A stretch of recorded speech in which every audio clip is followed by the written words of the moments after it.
Shalom, selamat pagi Bapak Ibu Saudara yang terkasih. Puji Tuhan, pagi hari ini kita akan bersama-sama membaca dan merenungkan firman Tuhan. Mari kita berdoa.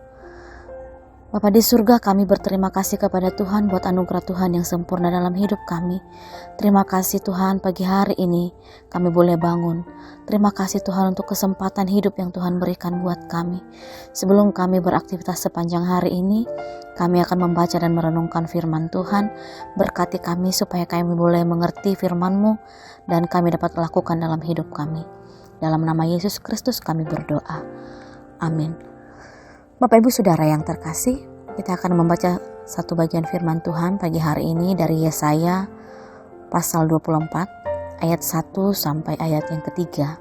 Kita akan merenungkan firman Tuhan ini dengan tema bersiaplah dan berjaga-jagalah. Demikian firman Tuhan.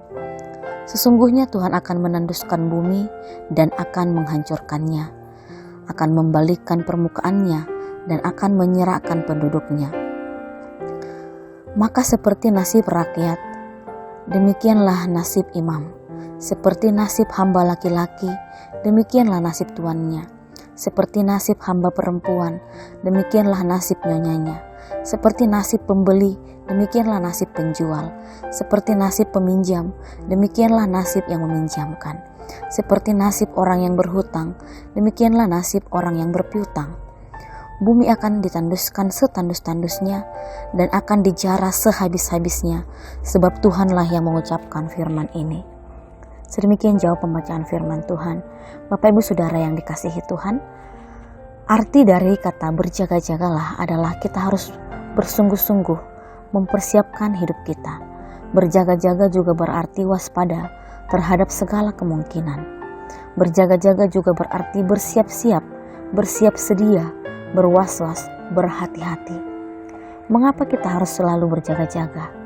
Karena hari-hari yang kita jalani ini penuh kejutan, perubahan, percepatan atau hal-hal yang tak terduga yang bisa saja sewaktu-waktu terjadi. Tak ada seorang pun yang tahu apa yang akan terjadi di kemudian hari. Karena itu, janganlah memuji diri karena esok hari, karena engkau tidak tahu apa yang akan terjadi hari itu. Dalam Amsal 27 ayat 1. Saudara, panggilan kita dalam menanti kedatangan Tuhan adalah dengan bersiap diri dan berjaga-jaga. Karena kapan hari itu akan datang, kita tidak akan pernah mengetahui.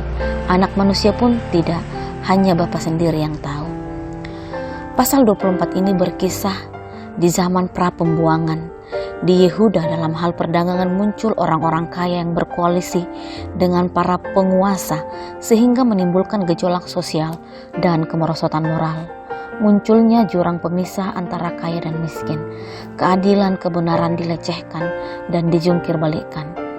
Yehuda tidak mengandalkan kekuatan dan pertolongannya kepada Tuhan, melainkan kepada bangsa Asyur.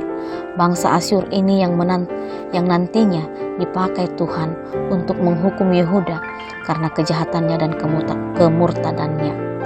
Namun juga oleh karena kesombongan bangsa Asyur sendiri, bangsa Asyur tidak luput dari hukuman Tuhan. Yesaya menerangkannya dalam pasal 13 sampai pasal 23. Bahwa dosa sudah mengakar dan bangsa-bangsa termasuk Yehuda dan Israel yang seharusnya menjadi terang bagi bangsa ini. Maka dalam ayat yang kedua ini dikatakan, maka seperti nasib rakyat, demikianlah nasib imam. Seperti nasib hamba laki-laki, demikianlah nasib tuannya. Seperti nasib hamba perempuan, demikianlah nasib nyonyanya. Seperti nasib pembeli, demikianlah nasib penjual. Seperti nasib peminjam, demikian nasib yang meminjamkan. Seperti nasib orang yang berhutang, demikianlah nasib orang yang berpiutang. Semua orang di muka bumi tanpa terkecuali akan merasakan datangnya akhir zaman yang akan mengubah wajah alam semesta.